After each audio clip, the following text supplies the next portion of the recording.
In this video, we are taking a look at Sherwin-Williams White Duck. If you've been looking for a versatile, warm neutral, White Duck could be it.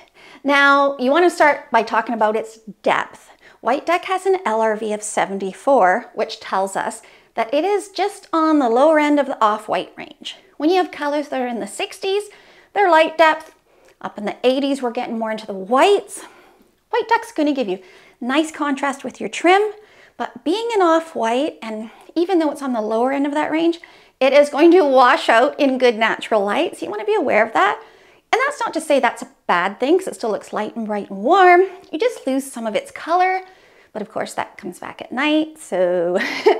Now, when it comes to undertones, White Duck, it's definitely one of the more flexible ones. You have to be careful with it.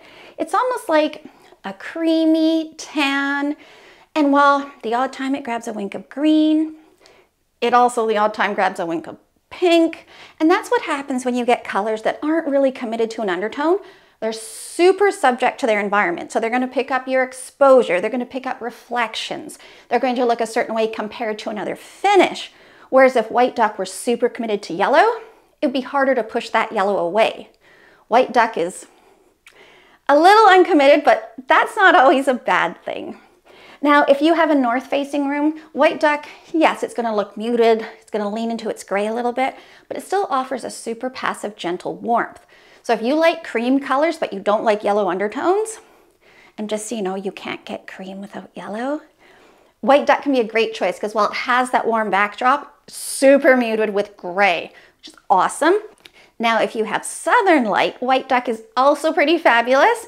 Same goes if you have western afternoon sunshine. These are really warm lights and colors can lean really warm to the point where you almost like overheat just looking at the room.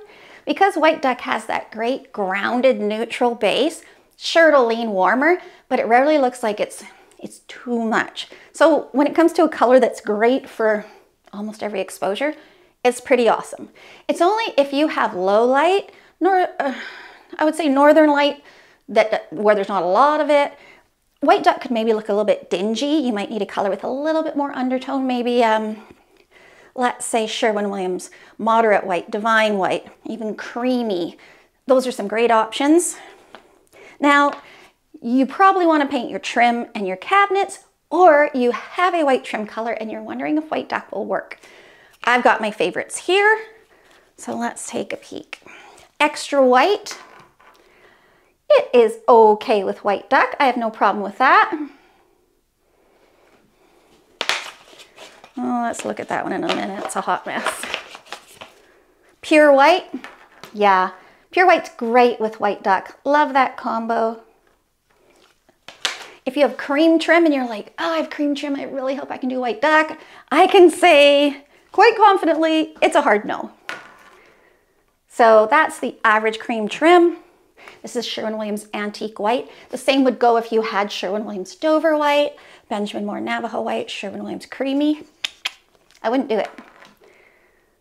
There we go. You can see how fugly that is. And lastly, Sherwin-Williams Alabaster. Definitely on the edge of White Duck's comfort zone because Alabaster picks up quite a bit of cream there. If I'm starting from scratch, I'm going to go to Sherwin-Williams Pure White. You could probably pull off Benjamin Moore White Dove too, but you might want to lighten it by 25%. Now, that covers the basics, the meat and potatoes. In the next video, we're hitting the gravy, where we look at colors that coordinate with White Duck for adjoining rooms, cabinets, front doors, all that fun stuff.